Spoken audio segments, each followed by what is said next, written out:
ಆತ್ಮೀಯ H16 news ಅರ್ಥಾತ್ ಸಿದ್ದರಾಮಯ್ಯಗೆ ಸ್ವಾಗತ. ನಾನು ನಿಮ್ಮವ MI ಅಥವಾ ಮಲ್ಲಪ್ಪ ಜೋತವರ್. ಆತ್ಮೀಯರೇ, ಒಂದು ಕಡೆ ಸಿದ್ದರಾಮಯ್ಯನವರು ಚುನಾವಣೆ, ಈ ಅದೇ ಕಾಲಕ್ಕೆ ಧಾರವಾಡದಲ್ಲಂತ ಘಟನೆಗೆ ಒಂದು ರೆಮಿಡಿ, ಒಂದು ಕಡೆಯಿಂದ ಈಗ ನಿಮಗೆ ಗೊತ್ತದ ದಲಿತ CM ಒಂದು ಡಿಮಾಂಡನ್ನು ಮುಂದಿಡ್ತಾ ಇದ್ದಾರೆ. ಅದರ ಜೊತೆಗೆ ಈ ಇಲೆಕ್ಷನ್ ಮುಂದಿಡ್ತಾ ಇದ್ದಾರೆ. ಜೊತೆಗೆ ಧಾರವಾಡದಲ್ಲಿ ನಡೆದಂಥ ಘಟನೆಗೆ ಒಂದು ಹೋರಾಟಕ್ಕೆ ಒಂದು ತಾತ್ಕಾಲಿಕ ಶಮನ ನಡೀತಾ ಒಬ್ಬ ನಾಯಕರನ್ನು ತೋರಿಸ್ಕೊಳ್ತಾ ಇದ್ದಾರೆ.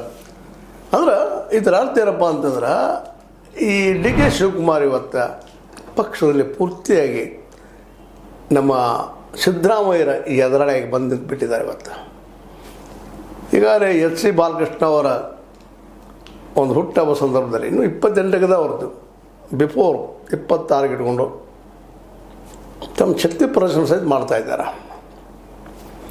ಒಂದು ಕಡೆ ದಲಿತ ಕಾರ್ಡನ್ನು ಪ್ರಯೋಗ ಮಾಡ್ತಾ ಇದ್ದಾರೆ ರೀ, ಇನ್ನೊಂದು ಕಡೆ ನಮ್ಮ ಅದೇ ಕಾಲಕ್ಕೆ ಸತೀಶ್ ಜಾರಕಿಹೊಳಿ ಅವರು ಹುದ್ದೆಯಲ್ಲಿ ಹೋಗಿ ಬರ್ತಾ ಇದ್ದಾರೆ. ಮುಂದೆ ಇವೆಲ್ಲ ನಡೆದು ಬಿಟ್ಟಿದ್ದಾವೆ, ಒಂದರಿಂದ ಒಂದು. ಇದರ ಅರ್ಥ ಏನಪ್ಪ ಅಂತಂದ್ರೆ, ಇಬ್ಬರು ನಾನು ಬಿಡೋದಿಲ್ಲ, ನಾನು ಕೊಡೋದಿಲ್ಲ ಅನ್ನುವಂಥ ಹಂತಕ್ಕೆ ಬಂದದ. ಈ ಒಂದು ತಂತ್ರಕ್ಕೆ ಇವತ್ತು ಈ ಮುಂದೂಡುವಂಥದ್ದು, ಮುಂದೆ ಹಾಕ್ಕೊಂಡು ಹೋಗುವಂಥದ್ದು ದಿನಗಳನ್ನ ಈ ಬಜೆಟ್ ಐತೆ ನೋಡೋಣ್ರಿ, ಆಮೇಲೆ ಎಲೆಕ್ಷನ್ದವ್ರಿ, ಎಲೆಕ್ಷನ್ ಮತ್ತೊಂದು ಹೀಗೆ ಮಾಡ್ತಾ ಹೋಗುವಂಥ ಒಂದು ಟ್ಯಾಕ್ಟಿಕ್ಸನ್ನು ಮಾಡ್ತಿದ್ದಾರೆ. ಜೊತೆಗೆ ಒಂದು ಕಾರ್ಡು ಇಟ್ಟಿದ್ದಾರೆ, ದಲಿತ ಕಾರ್ಡನ್ನು ಇಟ್ಟಿದ್ದಾರೆ. ಅದಕ್ಕೆ ಮನೆ ಹಂಗೆ ಕಾಣ್ತಾ ಇಲ್ಲ. ಇವತ್ತಿಗೆ 40 ಶಾಸಕರು ಓಪನ್ನಾಗೆ ನಮ್ಮ DK ಶಿವಕುಮಾರ್ ಅವರು ಗುರುತಿಸ್ಕೊಳ್ಳುವಂಥದ್ದು ಕಾಣ್ತಾ ಇದ್ದೀವಿ. ಜೊತೆಗೆ ಇಲ್ಲೇ PGP ಸಹಿತ ನಾವು ಇನ್ನೂ ಹೋಗಬಹುದು ಅನ್ನೋ ಸಂದೇಶ ಇದು ಕೊಡ್ತಾ ಇದ್ದಾರೆ. ಚರ್ಚೆ ನಡೀತಾ ಇದ್ದಾವ. ಬಿ ಪ್ಲ್ಯಾನ್ ಅದಪ್ಪ, ನೀವು ಇದೇ ಮಾಡ್ತಾ ಹೋದ್ರೆ ನಾನು ಕೊಡೋದು ಹೋದ್ರೆ ನಾನು ಮುಂದೆ ಹೋಗ್ತೀನಿ ಅನ್ನುವಂಥ, ಇದು ಬ್ಲ್ಯಾಕ್ ಮೇಲ್ ಅಂತೀರೋ ಮತ್ತೆ ಅಂತೀರೋ ಗೊತ್ತಿಲ್ಲ. ಎರಡು ಕಡೆ ನಡೆದದು, ಒಂದೇ ಕಡೆ ಅಂತ ಹೇಳಕ್ಕೆ ಅವರು DK ಶಿವಕುಮಾರ್ ಬ್ಲ್ಯಾಕ್ ಮಾಡ್ತಾ ಇದ್ದಾರೆ. ಇವರು ಹೊಸ ತಂತ್ರಗಳನ್ನ ಹಾಕ್ತಾ DK ಶಿವರನ್ನು ಬಲಿಯಲ್ಲಿ ಕೆಡುವಂಥ ಕೆಲಸ ಮಾಡ್ತಾ ಇದ್ದಾರೆ. ಆ ಬಲಿಯನ್ನು ಹರಿವು ಕೆಲಸವನ್ನು DK ಶಿವಕುಮಾರ್ ಅವರು ಮಾಡ್ತಾ ಇದ್ದಾರೆ. ಇಲ್ಲ ಸೂಕ್ಷ್ಮವಾಗಿ ಅಬ್ಸರ್ವೇಷನ್ ಮಾಡ್ತಾ ಹೋದಾಗ DK ಶಿವರು ಸಹಿತ ತಮ್ಮ ಸಂಖ್ಯಾಬಲವನ್ನು ಇವತ್ತು ಪಾರ್ಟಿ ನಿಶ್ಚಿತದ ಪರಾಮರ್ಶವನ್ನು ತೋರಿಸ್ಕೊಂಡಿದ್ದಾರೆ. SC ಬಾಲಕೃಷ್ಣ ಅದು ಅವ್ರ ಜೊತೆಗಾರರು ಕೆಲವೊಂದು ಜನ ಇದ್ದಾರೆ, ಮೇಂದ್ರ ಅವರ ಮಾತಾಡ್ತಾ ಇದ್ರು. ಇವತ್ತಿಲ್ಲ, ಇದು ಬಿಟ್ಟು ಇನ್ನೂ ಇಷ್ಟು ಜನ ಇದ್ದಾರೆ ಅನ್ನೋದನ್ನು ಪ್ರಸ್ತುತಪಡಿಸ್ತಾ ಇದ್ದಾರೆ. ಹೀಗಾಗಿ DK ಶಿವಕುಮಾರ್ ಅವರು ಈ ಪ್ರತಿಯೊಂದು ಬುದ್ಧಿವಂತ ನಮ್ಮ ಸಿದ್ದರಾಮಯ್ಯರ ನಡೆಗಳಿಗೆ ಈಗ ಚೆಕ್ಮೇಟ್ ಹಾಕ್ತಾ ಇದ್ದಾರೆ. ಇದು ಏನಾಗಬಹುದು, ಮತ್ತು ಮಾರ್ಚ್ 2ಕ್ಕೆ ಮತ್ತೊಮ್ಮೆ ಮೀಟಿಂಗ್ ಆಗುವಂಥದ್ದು ಇಟ್ಕೊಂಡಿದ್ದಾರೆ ಅವರು DKC ಬೆಂಬಲಿಗರು. ಮಾರ್ಚ್ 3ಕ್ಕೆ ವಿದೇಶಕ್ಕೆ ಹೋದಂಥವ್ರು ಬರ್ತಾ ಇದ್ದಾರೆ. ಅಂದರೆ ಒಟ್ಟಿನಲ್ಲೇ ಬಜೆಟನ್ನು ನಡೆಸ್ಕೊಡ್ಬೇಕಾ ಅಥವಾ ಬಂದು ಕೆಡಬೇಕಾ? ಬಜೆಟ್ ಬಿದ್ದೋದ್ರೂ ಅಡ್ಡಿ ಇಲ್ಲ, ಸರ್ಕಾರ ಬಿದ್ದೋದ್ರೂ ಅಡ್ಡಿ ಇಲ್ಲ, ಕಾಂಗ್ರೆಸ್ ನಮಗೆ ಸಂಬಂಧ ಇಲ್ಲ ಅನ್ನೋಂಗೆ ಇವತ್ತು ನಮ್ಮ DK ಶಿವಕುಮಾರ್ ಪಣದವ್ರು ತೋರಿಸ್ಕೊಳ್ತಾ ಇದ್ದಾರೆ. ನಮ್ಮ ಪಕ್ಷ ಮುಖ್ಯ, ನಮಗೆ ಅಧಿಕಾರ ಮುಖ್ಯ. ಇದು ಹಂಗದ ರೀ, ರಾಜಕೀಯ ಹಂಗದ. ಯಾವ ಪಕ್ಷ ಮುಖ್ಯ ಅದಿಲ್ಲ, ಅಧಿಕಾರ ಮುಖ್ಯ. ಹಂಗೆ ಬೆಳೆದ ವಾತಾವರಣ ಇವತ್ತು. ಆ ನೆಲೆಯಲ್ಲಿ DK ಶಿವಕುಮಾರ್ ನಮಗೆ ಅದ ಮುಖ್ಯ ಅಂತ ಹೇಳ್ತಿದ್ದಾರೆ. ಅದೇ ಕಾಲ ಇಂಥ ಬ್ಲ್ಯಾಕ್ ಮೇಲನ್ನು ನಮ್ಮ ಸಿದ್ದರಾಮಯ್ಯರು ಮಾಡ್ತಾ ಇದ್ದಾರೆ. ಸತೀಶ್ ಅವ್ರ ಮೂಲಕ ತಾವು ಮಾಡ್ತಾರೆ. ಸತೀಶ್ ಆಗಿರ್ಬೋದು, G ಪರಮೇಶ್ವರಪ್ಪನವರು ಆಗಿರ್ಬೋದು, ಇನ್ನೊಬ್ಬರು ದಲಿತ ಕಾರ್ಡ್ ಇಟ್ಟುಕೊಂಡು ತಾವು ಸೇಫ್ ಕಾರ್ಡ್ ಆಗುವಂಥ ಕೆಲಸ ಮಾಡ್ತಾ ಇದ್ದಾರೆ. ಇದು ಎಲ್ಲಿವರೆಗೆ ಅಂತಿದ. ಈಗ ಒಂದು ನಿರ್ಣಯವನ್ನು ಇವತ್ತು ಹೈಕಮಾಂಡ್ ತೊಗೋಬೇಕಾಗಿದೆ. ನಿಶ್ಚಿತವಾದ ನಿರ್ಧಾರ. ಅವ್ರಿಗೆ ಗೊತ್ತದ ಇದೇನು, ಯಾರು, ಎಂತೂ ಏನು ಮಾಡ್ತಾ ಇದ್ದಾರೆ. ಇವರು ನಿಜವಾಗಿ BJP ಹೋಗ್ತಾರೆ DK ಅವರು, ಇಲ್ಲ ಬ್ಲ್ಯಾಕ್ ಮೇಲ್ ಮಾಡ್ತಾ ಇದ್ದಾರೆ. ಮತ್ತು ಸಿದ್ದರಾಮಯ್ಯನವ್ರು ಯಾಕೆ ಕೊಡ್ತಾ ಇಲ್ಲ, ಏನು ಕಾರಣ ಕೊಡ್ತಾ ಇಲ್ಲ. ಇಬ್ಬರನ್ನೂ ಕರೆಸಿ ಮಾತಾಡೋದು. 3ನೇ ತಾರೀಕು ಇಬ್ಬರನ್ನೂ ಕರೆಸ್ತಾರೆ ಹೈಕಮಾಂಡ್ದವ್ರು ಅಂತ ಮಾತುಗಳಿದ್ದಾವೆ. ಇವತ್ತು ಅದು ಫೈನಲ್ ಆಗಬೇಕಾಗಿದೆ ಮಾರ್ಚ್ 3ಕ್ಕೆ. ಏನು ನೋಡೋದು, ಸುಮ್ಮನೆ ಆಮೇಲೆ ನೋಡೋಣ, ಈ ಮೇಲೆ ನೋಡೋಣ ಬೇಡ ಆಗ್ಯದ DK ಶಿವಕುಮಾರ್ ಅವ್ರಿಗೆ. ಆದರೆ ಇದು ತಂತ್ರ ಸಿದ್ದರಾಮಯ್ಯರಿಗೆ ಬೇಕಾಗ್ಯದ. 2 ದಿನ ಆಗ್ತದೆ, 6 ದಿನ ಮುಂದುವರೆದು ಹೋಗ್ಬೇಕು ನಾವು CM ಆಗಿ ಅಂತೇಳಿ. ಈ ಒಂದು ಏನು ತಂತ್ರಗಾರಿಕೆಗಳಿದ್ದಾವೆ, ಈ ತಂತ್ರಗಾರಿಕೆಗಳು ಶಾಶ್ವತ ಪರಿಹಾರ ಅಂತೂ ಅಲ್ಲ. ಯಾಕೆ ಅಲ್ಲಪ್ಪ ಅಂತಂದ್ರೆ, ತಂತ್ರಕ್ಕೆ ಪ್ರತಿ ತಂತ್ರ ಮಾಡ್ತಾರೆ. ಈಗ ನೋಡ್ರಿ, ದಲಿತ ಕಾರಣ ಮುಂದಿಟ್ಟರು ಸತೀಶ್ ಮತ್ತು ಇನ್ನುಳಿದವರು ಕೊಡ್ಕೊಂಡು ಇವ್ರ ಮುಂದೆ ಹೋಗಿ ಭೇಟಿ ಆದರು ಮಲ್ಲಿಕಾರ್ಜುನ ಖರ್ಗೆ ಅವ್ರಿಗೆ. ಹಾಗೆ ಹೋದಾಗಂತ ಏನು ರಾಹುಲ್ ಗಾಂಧಿ ಅವ್ರು ಭೇಟಿ ಆಗಲಿಲ್ಲ. ಬಟ್ ಅಲ್ಲಿ ಹೋಗಿ ಬಂದ ಮೇಲೆ ಇವ್ರು ಮತ್ತಷ್ಟು ಗಟ್ಟಿ ಆದ್ರೂ ಅನ್ನೋದ್ರು ಅನ್ನಷ್ಟರೊಳಗೆ ನಾವು ಖರ್ಬ್ ಮಾಡಿದ್ದೀವಿ, ನಿಯಂತ್ರಣ ಮಾಡಿದ್ವಿ ಡಿ ಕೆ ಶಿವಕುಮಾರ್ ಅವ್ರನ್ನ ಅನ್ನುವಷ್ಟರನ್ನ ಡಿ ಕೆ ಶಿವಕುಮಾರ್ ಅವರು ನಾವು ಖರ್ಬ್ ಆಗಿಲ್ಲಪ್ಪ, ನಾವು ಇನ್ನೂ ಆ ಬೇಡಿಕೆಯಲ್ಲೇ ಇದ್ದೀವಿ, ನಮ್ಗೆ ಬೇಕು, ನಮ್ಗೆ ಅಧಿಕಾರ ಬೇಕು ಅನ್ನುವಂಗೆ ಮೆಸೇಜ್ ಕಳಿಸ್ತಾ ಇದ್ದಾರೆ. ಇದು ಬಗೆಹರಿಸಲಿಂದ ಹೈಕಮಾಂಡ್ ಬೆನ್ನು ಹತ್ತಿದ್ದಾರೆ. ಈಗ ಹೈಕಮಾಂಡ್ ಮುಂದಿರೋ ದೊಡ್ಡ ಸಮಸ್ಯೆ ಏನಪ್ಪ ಅಂದರೆ ಇವ್ರನ್ನ ಯಾರನ್ನ ಕೇಳ್ಕೋಬೇಕು, ಯಾರು ಇಟ್ಕೋಬೇಕು. ನಿಜವಾಗಿ 40 ಜನ ತೊಗೊಂಡು ಬಿ ಜೆ ಪಿಗೆ ಹೋಗ್ತಾರೆ. ಇವರು 40 ಪ್ಲಸ್ ಅದೊಂದು 63, 103 ಸೀಟ್ ಆಗ್ತಾವ. ಇನ್ನೊಂದು 7 ಜನರಲ್ಲಿ ಹೊಡ್ಕೊಳ್ತಾರೆ.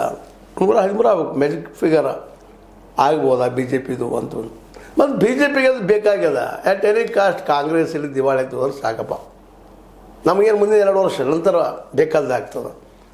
ಇರೋರು ಯಾರಪ್ಪ ಕರ್ನಾಟಕದಲ್ಲೇ? ಸಿದ್ದರಾಮಯ್ಯ, ರಾಹುಲ್ ಗಾಂಧಿಯವರು ಜೊತೆಗೆ ಡಿ ಕೆ ಶಿವಕುಮಾರ್ ಅವರು ಒಂದು ರಾಜ್ಯ ಮಟ್ಟದಲ್ಲಿ. ಇತ್ತೀಚೆಗೆ ಸ್ವಲ್ಪ ಸತೀಶ್ ಜಾರಕಿಹೊಳಿ ಉತ್ತರ ಕರ್ನಾಟಕದ ಒಂದು 2-3 ಜಿಲ್ಲೆಗಳಲ್ಲಿ, ಅದರಲ್ಲೂ ಬೆಳಗಾವಿ ಜಿಲ್ಲೆ ಒಂದು ಪ್ರಭಾವಿ ಅಂತ ಅನ್ನಿಸ್ತಾ ಇದ್ದಾರೆ.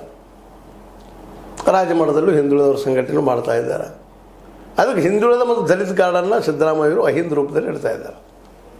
ಆದಷ್ಟು ಮುಂದಕ್ಕೆ ಒಯ್ಯುವಂಥದ್ದು ಮತ್ತು ಮುಂದಿನ ಸಿ ಎಮ್ ಯಾರಪ್ಪ ಅಂತ ದಲಿತ ಅನ್ನುವಂಥ ವಾದವನ್ನು ಮುಂದಿಡ್ತಾ ಇದ್ದಾರೆ. ದಲಿತ ಮುಂದಿಟ್ಟರೆ ಅದು ನಾನು ಸೇಫ್ ಆಗಿ ಹೋಗ್ಬೋದು ಅನ್ನೋಂಥದ್ದು ಸಿದ್ದರಾಮಯ್ಯರ ಪ್ಲಾನ. ಅದಕ್ಕೆ ಚೆಕ್ಮೇಟ್ ಇಡುವಂಥ ಕೆಲಸ ಡಿ ಕೆ ಶಿವಕುಮಾರ್ ಅವರ ಓಪನ್ ಆಗಿ ವಿರೋಧ ಮಾಡಲಿಕ್ಕೆ ಸಾಧ್ಯ ಇಲ್ಲ ಡಿ ಕೆ ಶಿವಕುಮಾರ್ ಅವರು. ಯಾಕಂದರೆ ಈ ರಾಜ್ಯದಲ್ಲಿ ಆಲ್ರೆಡಿ ಹಿಂದುಳಿದ, ದಲಿತ, ಮೈನಾರಿಟಿ ಇವರೆಲ್ಲರೂ ನಿಧಾನಕ್ಕೆ ಒಂದು ಕಡೆ ಬರ್ತಾ ಇದ್ದಾರೆ ಕಾಂಗ್ರೆಸ್ ಕಡೆಗೆ. ಆ ದೊಡ್ಡ ಸಮುದಾಯವನ್ನು ಎದುರು ಹಾಕಿಕೊಳ್ಳುವ ಸ್ಥಿತಿಯಲ್ಲೇ ಇವತ್ತು ಡಿ ಕೆ ಶಿವಕುಮಾರ್ ಅವರು ಇಲ್ಲ, ಬಿ ಜೆ ಪಿನೂ ಇಲ್ಲ. ಅದಕ್ಕಾಗಿ ಭಾಳ ಎಚ್ಚರಿಕೆಯಿಂದ ಅದನ್ನು ವಿರೋಧ ಮಾಡಲಾರ ತಮ್ಮ ಅಷ್ಟು ತೋರಿಸ್ಬೇಕಾಗಿದೆ ಡಿ ಕೆ ಶಿವಕುಮಾರ್ ಅವರಿಗೆ. ಡಿ ಕೆ ಶಿವಕುಮಾರ್ ಅಂತ ಈ ಸಲ ಥ್ರೆಟನ್ನು ಕೊಡ್ತಾ ಇದ್ದಾರೆ. ಸರ್ಕಾರ ಬಿದ್ದರೂ ಅಡ್ಡಿ ಇಲ್ಲ, ನಮಗೆ ಫೈನಲ್ ಹೇಳ್ರಿ, ನೀವು ಒಂದು ನಮಗೆ ಕೊಡೋದಿಲ್ಲ, ಅದು ನಮ್ಮ ಹಾಯ್ದು ನಮಗದ ಅಂದ್ರೆ ನಾವು ಬಿ ಜೆ ಪಿ ಹೋಗ್ತೀವಿ ಅನ್ನುವಂಥ ನೆಕ್ಸ್ಟ್ ಸ್ಟೆಪ್ ಇಟ್ಟಿದ್ದಾರೆ. ಅದು 40 ಶಾಸಕರಂತೆ ನಾವೆಲ್ಲ ಒಂದು ನಿಮ್ಮ ಜೊತೆಗಿದ್ದೀವಿ ಅನ್ನುವಂಥ ಸ್ಪಷ್ಟವಾದಂತಹ ಅಭಿಪ್ರಾಯವನ್ನು ವ್ಯಕ್ತಪಡಿಸಿದ್ದಾರೆ. ಇದು ಗೊತ್ತು ಅದ ಸಿದ್ದರಾಮಯ್ಯನವ್ರಿಗೆ. ಯಾಕಂದರೆ ಎದ್ದ ತಕ್ಷಣ ಚಿಂತೆ ಅವ್ರಿಗೆ, ಯಾರು ಇಲ್ಲದಾರ, ಎಂತದಾರ, ನಮ್ಮ ಸೆಕ್ರೆಟ್ ಸರ್ವಿಸನ್ನು ಅದನ್ನ ಸರ್ವಿಸ್ ಮಾಡೋದಾಗಿದೆ. ಈ ದೇಶದ ಕಾಳರು, ತುಡುಗರು, ಅಧಿಕಾರಿ ತುಳುದಂದ್ರೆ ಹಿಡಿದಲ್ಲ. ಈ ರಾಜಕಾರಣಿ ಏನು ಮಾಡ್ತಾ ಇದ್ದಾರೆ, ಯಾವನು ಭೇಟಿ ಆಗ್ತಾರೆ, ಯಾವನ ಬುಟ್ಟಿಯಲ್ಲಿ ಇಳಿಸಿದ್ದಾರೆ, ಯಾವನ ಜೊತೆಗೆ ಎಷ್ಟೆಷ್ಟು ವ್ಯವಹಾರ ಆಗಿದೆ, ಇದ್ರ ಬಗ್ಗೆ ಅಲ್ಲಿ ನಮ್ಮ ಸೆಕ್ರೆಟ್ ಸರ್ವಿಸ್ಗಳು ಕೆಲಸ ಮಾಡ್ತಾ ಇದ್ದಾವೆ. ಹೀಗಾಗಿ ಇವತ್ತಿನ ಈ ಘಟನೆಯಿಂದಾಗಿ ಸಹಜವಾಗಿನ ಎಲ್ಲ ಕಡೆ ಆತಂಕದ ವಾತಾವರಣ ಅದ. ಪಾರ್ಟಿ ಹೊಡಿತದನ, ಮಾರ್ಚ್ 3 ಕ್ಲಿಯರ್ ಆಗ್ತದನ. ಇವತ್ತು ಡಿ ಕೆ ಶಿ ಅವ್ರ ವರ್ತನೆ ನೋಡಿದಾಗ, ಅವ್ರ ಬಾಡಿ ಲ್ಯಾಂಗ್ವೇಜ್ ನೋಡಿದಾಗ ಹೈಕಮಾಂಡ್ ಮಾತ್ರ ಕೇಳ್ತಾರೆ, ಇವರು ಇನ್ನೊಂದು 2 ವರ್ಷ ಒತ್ತಬಹುದಾ, ಮುಂದಕ್ಕೆ ತೊಗೊಂಡು ಹೋಗ್ಬೋದಾ, ಈ ಮೊದಲಾಗಿದ್ರೆ ಆಗ್ತಿತ್ತೇನೋ, ಏನೋ ಅವ್ರಿಗೆ ಬಾಯಿಂದ ಬಂದಿತ್ತು ಸದನದಲ್ಲೇ. ಆದರೆ ಇವತ್ತಿನ ಪರಿಸ್ಥಿತಿ ನೋಡಿದಾಗ ಚೇಂಜ್ ಆದಂಗೆ ಅನ್ನಿಸ್ತದೆ. ಯಾಕಂದರೆ ಹೆಚ್ಚಿಂದ್ರ ಮಾಡಿದಂಥ ಒಂದು ತಪ್ಪು ನಿರ್ಧಾರ ಇವತ್ತು ಸಿದ್ದರಾಮಯ್ಯ ಅಧಿಕಾರಕ್ಕೆ ಕಸ್ಕೋಬೋದು, ಹೇಳಲಿಕ್ಕೆ ಸಾಧ್ಯ ಇಲ್ಲ. ಎಲ್ಲ ಕಾಂಗ್ರೆಸ್ ಹೊಡೆದು ಹೋಗ್ಬೋದು. ನಮ್ಮ ಸಿದ್ದರಾಮಯ್ಯ ಹಿಂದೂ ಸಾಕಷ್ಟು ಜನ ಇದ್ದಾರೆ, ಅವರು ಮೋಸ್ಟ್ಲಿ ಅವರು ಒಪ್ಪಲಿಕ್ಕಿಲ್ಲ ಡಿ ಕೆ ಶಿ ಅವರಿಗೆ ಒಂದು ವಾದವನ್ನು. ಆದರೆ ಬಿ ಜೆ ಪಿಗೆ ಇದು ಬೇಕಾಗ್ಯದ, ಮೇಲ್ಪದಲ್ಲಿ ತೋರಿಸ್ಕೊಳ್ತಾ ಇಲ್ಲ. ಅದಕ್ಕೂ ಗೊತ್ತಿಲ್ಲ ಬಿ ಜೆ ಪಿಗೂ ಡಿ ಕೆ ಶಿ ಅವ್ರು ಖಚಿತವಾಗಿ ನಮಗೆ ಬರ್ತಾರಾ ಬಿ ಜೆ ಪಿಗೆ ಅನ್ನುವಂಥದ್ದು. ಸ್ವತಃ ಈ ವಿಷಯ ನಮ್ಮ ಡಿ ಕೆ ಶಿ ಅವರಿಗೂ ಇನ್ನೂ ಅದು ಕನ್ಫರ್ಮ್ ಇಲ್ಲ. ನಾವು ಹೋಗ್ಬೇಕು, ಹೋಗಬಾರ್ದು, ನಾಳಿನ ಭವಿಷ್ಯ ಏನು ಅದು ಚಿಂತನೆಯಲ್ಲಿ ಅವರಿದ್ದಾರೆ. ಒಟ್ಟಾರೆಯಾಗಿ ಈ ಒಂದು ಸಂದರ್ಭ ಒಳ್ಳೆಯ ಆಡಳಿತ ಕೊಡಬೇಕಾಗಿದ್ದು ಕಾಂಗ್ರೆಸ್ಸ ಅಧಿಕಾರ ಲಾಲಸೆಯಿಂದಾಗಿ ಸಿದ್ದರಾಮಯ್ಯ ಮತ್ತು ಡಿ ಕೆ ಶಿ, ಸಿದ್ದರಾಮಯ್ಯ ಹಿಂದಿದ್ದವರು, ಡಿ ಕೆ ಶಿ ಹಿಂದಿದ್ದವರು ತಮ್ಮ ಅಧಿಕಾರನ ಹೆಚ್ಚು ಮಾಡಿಕೊಳ್ಳುವಾಗ ಈ ಒಂದು ಆಂತರಿಕ ಯುದ್ಧಗಳಿದ್ದರಿಂದಾಗಿ ಬಿ ಜೆ ಪಿಗೆ ಸುಲಭವಾಗಿ ಕರ್ನಾಟಕವನ್ನು ಒಪ್ಪಿಸುವಂಥ ಕೆಲಸವನ್ನು ಇಬ್ಬರು ಮಾಡ್ತಾ ಇದ್ದಾರೆ ಅನ್ನೋದು ಮೇಲ್ನೋಟಕ್ಕೆ ಕಂಡು ಬರುವಂಥದ್ದಾಗಿದೆ. ಏನೋ ಆಗಲಿ 40 ಜನ ಶಾಸಕರು ಮಾತ್ರ ನಿಶ್ಚಿತವಾಗಿಯೂ ಇವತ್ತು ನಮ್ಮ ಡಿ ಕೆ ಶಿ ಇದ್ದಾರೆ ಅನ್ನೋದು ಕನ್ಫರ್ಮ್ ಆಗ್ತಾಯಿದೆ. ಇದು ಏನಪ್ಪ ಅಂತಂದ್ರೆ ಹೈಕಮಾಂಡ ಮತ್ತೊಮ್ಮೆ ನಿಂತು ವಿಚಾರ ಮಾಡುವಂಥದ್ದು. ಆದರೆ ಒಂದು ಮಾತಲ್ಲಿ ಇಟ್ಕೋಬೇಕಾಗಿದ್ದು, ಹೈಕಮಾಂಡ್ ಸ್ಪಷ್ಟವಾಗಿ ಇಬ್ಬರನ್ನು ಕರೆಸಿ ಕುಂತು ಮಾತಾಡಿಸಿ ಅವ್ರ ಮಧ್ಯದಲ್ಲಿ ಏನು ಮಾತಾಡಬೇಕಾದ್ರೆ ಮಾತಾಡಿಬಿಡುವಂಥದ್ದು ಮಾಡಿ ಫೈನಲ್ ಡಿಸಿಷನ್ ಹೇಳ್ಬಿಡೋದು ಭಾಳ ಯೋಗ್ಯ. ಇಲ್ಲಾಂದ್ರೆ ಇದು ದಿನ ನಡೆಯುವಂಥದ್ದನ್ನು ಇದಕ್ಕೊಂದು ಅಂತ್ಯ ಹಾಡಬೇಕು. ಡಿ ಕೆ ಶಿ ಅವರ ಬೆಂಬಲಿಗರ ಮತ್ತು ಡಿ ಕೆ ಶಿ ಅವರ ವಾದ ಇದಕ್ಕೆ ಎಷ್ಟು ಮಟ್ಟಿಗೆ ಹೋಗ್ತದೆ ನಮ್ಮ ಹೈಕಮಾಂಡ ನೋಡೋಣ. ಸಿದ್ದರಾಮಯ್ಯ ಇದಕ್ಕೆ ಮತ್ತೆ ಟ್ಯಾಕ್ಟಿಕ್ಸ್ ಮಾಡ್ತಾರೆ, ತಂತ್ರ ಹೇಳ್ತಾರೆ. ಯಾಕಂದರೆ ಅವರು ಸಾಮಾನ್ಯರಿಲ್ಲ. ನೋಡೋಣ ಅಲ್ಲಿವರೆಗೆ ಏನು ಡೆವಲಪ್ ಆಗ್ತದೆ. ಇದು ಡೆವಲಪ್ ಈವರೆಗೆ ಸಿದ್ದರಾಮಯ್ಯರಿಗೆ ಈ ಪ್ರಥಮ ಸಲ ಒಂದು ರೀತಿ ಬಲಿಷ್ಠವಾದಂಥ ಒಗ್ಗಟ್ಟು ಡಿ ಕೆ ಶಿ ಅವರ ಹಿಂದೆ ಬಂದು ನಿಂತದ್ದು. ಇದು ನಿಜವಾಗಿಯೂ ಸಿದ್ದರಾಮಯ್ಯರಿಗೂ ಸವಾಲ, ಅದೇ ಕಾಲಕ್ಕೆ ಹೈಕಮಾಂಡ್ಗೆ ಸವಾಲ. ಹೈಕಮಾಂಡ್ ಇದನ್ನು ಯಾವ ರೀತಿ ಸ್ವೀಕಾರ ಮಾಡೋದು ನೋಡೋಣ ಅಂತ ಹೇಳ್ತಾ, ಇದು ನೀವು ಲೈಕ್ ಆಗಿರ್ಬೋದು, ಲೈಕ್ ಮಾಡಿ ಶೇರ್ ಮಾಡಿ ಕಮೆಂಟ್ ಮಾಡಿ ಜೊತೆ ಸಬ್ಸ್ಕ್ರೈಬ್ ಮಾಡಿ. S60 ನ್ಯೂಸ್ ಸತ್ಯ ಸಿದ್ದರಾಮಯ್ಯ ಸತ್ಯದ ಕೈಯಲ್ಲಿ ವಂದನೆಗಳು.